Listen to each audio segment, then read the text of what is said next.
Friends, welcome back to our YouTube channel JS commerce classes. तो आज मैं आपके लिए जो अप्रिसिएशन का मैंने एक सीरीज स्टार्ट किया था, अगर आप 12th स्टैंडर्ड में HSC इंग्लिश आपको सब्जेक्ट है, डेफिनेटली है ही सबको, तो आपको इंग्लिश के लिए अगर कोई भी हेल्प चाहिए तो उसके लिए मैंने आपके लिए अप्रिसिएशन के जो वीडियोज़ बनाए थे, तो वो सारे वीडियोज़ एक प्लेलिस्ट में है, चैनल के प्लेलिस्ट में आप जाके देख सकते हो। तो वो अप्रिसिएशन का आज हमारा 2.7 जो है इंग्लिश का appreciation, she walks in beauty, मैं वो आपको एक्सप्लेन करूँगी। लास्ट टाइम में मैंने बोला था सारे डिटेल्स और इंस्ट्रक्शन आपको स्टार्टिंग की वीडियोस में दिए कि अप्रिसिएशन का क्वेश्चन कैसा आएगा। और इसके अलावा ना वो लोग अप्रिसिएशन का टाइटल आपको नहीं देंगे कि आपको ये पोएम के ऊपर अप्रिसिएशन लिखना है। They will only provide you with the poem, the lines of the stanza और the some stanza, I feel वही देंगे आपको वो लोग। पोएम का जो एग्जैक्ट टाइटल है कि ये पोएम के ऊपर अप्रिसिएशन लिखो नहीं देंगे। और जो भी पॉइंटर्स है ना, वो पॉइंटर्स आपको ध्यान रखना है। तो चलिए मैं आपको अप्रिसिएशन एक्सप्लेन करती हूँ। और ये पोएम मार्च 23 में आई थी, ठीक है। तो Lord Byron's poem opens with the same words that form the title she walks in beauty. These four simple words quickly create an atmosphere of admiration and mystery. तो लॉर्ड बायरन की poem शुरू होती same word से, she walks in beauty, और ये 4 word एक atmosphere create करते कि जब आप किसी को पसंद करते हो, वो भी ऐसे इंसान को जो एक मिस्ट्री की तरह, जो आप दुनिया को बताना नहीं चाहते हो लेकिन आपने अपनी फीलिंग को बताया कि आप किसी के लिए फील करते हो। It is a short 18 line poem having 3 sestets, 6 line in praise of an unnamed women. Poem 18 line की पोएम है जहाँ पे 3 स्टैंजा, 3 सेस्टेट्स के बारे में है, और यहाँ पे तारीफ की गई एक अननेम्ड वुमेन की। The poet uses several poetic devices to express the undefinable beauty of the women. Poet ने कई सारे ऐसे पोएटिक डिवाइसेस यूज़ किए जो वो लेडी की ना ब्यूटी को डिस्क्राइब करता है। There are several themes. One is of course beauty. Each feature of the woman, her eyes, her black raven tresses, her soft cheek, her calm brow and the lovely color of skin is praised. Poem में lady का जो face features है, structure है, उसको हर detailing से ना poet ने क्या किया, तारीफ की है। The poet speaks of harmony, he speaks of the perfect blend of day and night, of light and dark. Poet यहाँ पे ना ये बात करते कि किस तरीके से वो उसके ब्यूटी को ब्लेंडनेस, डे और नाइट का ब्लेंड मानते हैं, मिक्सचर मानते हैं, कि जिस तरीके से किसी को शायद रात पूरी नहीं अच्छी लगती होगी और दोपहर भी नहीं पसंद है, लेकिन वही जो शाम का समय होता होगा, सनसेट वाला टाइम और या इवनिंग का टाइम या रात का टाइम, वो कितना अच्छा लगता है।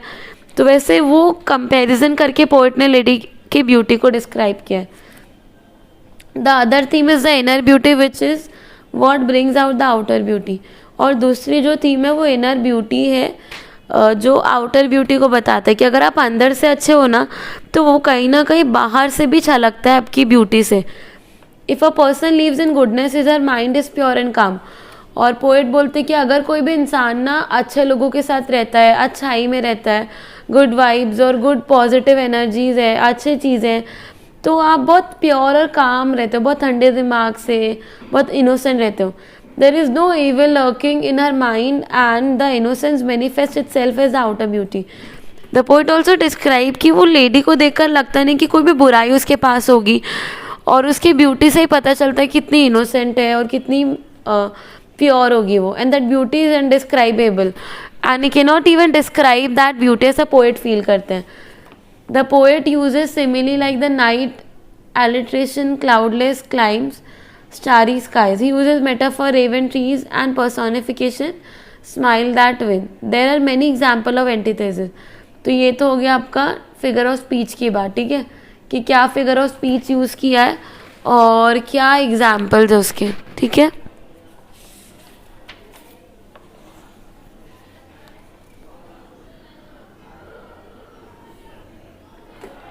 The poem is a lyrical, has a steady rhythm and the language is rich with poetic devices. There are 3 stanzas in the poem with 6 lines each having AB, AB, AB rhyme scheme. तो poet की rhyme scheme के बारे में था, the message is about the importance of inner beauty that will in turn bring fourth external beauty. तो poem का message ये था कि अगर आप अंदर से खूबसूरत हो ना, अंदर से आप ब्यूटीफुल हो, तो लोग वो आपकी कोई ना कोई बाहर की खूबसूरती से उस अंदर की खूबसूरती का अंदाज़ा लगा लेंगे, वो झलक के आ ही जाएगा। It will showcase somewhere in future और something. I feel the poem makes us realise that one should look deeper than just outward appearance. Might भी हमको शायद ये मैसेज मिल सकता है कि लोगों को सिर्फ बाहर से जज नहीं करना है, बल्कि उनके अंदर की ब्यूटी के लिए भी जज करना है। One should appreciate beauty in its entirely. आपको एंटायरटी मतलब आपके पूरे अस्तित्व, पूरे एग्जिस्टेंस पे ना ब्यूटी, अगर कोई ब्यूटीफुल है तो उसको अप्रिशिएट करना आना चाहिए। You should know how to appreciate people for their abilities and the skills and also about the beauty, क्योंकि गॉड ने हर इंसान को यूनिक बना और हर कोई ब्यूटीफुल है अपने ही अंदाज में, लेकिन वो ब्यूटी कैसे दिखती है, लोग कैसे परसीव करते हैं, वो डिपेंड करता है हमारे सिचुएशंस और हमारे बिहेवियर के ऊपर। तो आई होप आपको ये पोएम का अप्रिसिएशन समझ में आया होगा, जो था आपका she walks in beauty. Thank you so much for watching everyone. अगर आपको ऐसे ही और वीडियोस चाहिए तो प्लीज़ चैनल को सब्सक्राइब कर लिए, इसको अपने दोस्तों के साथ भी शेयर ज़रूर करिएगा और वीडियो को लाइक करना ना भूलें। Thank you so much everyone.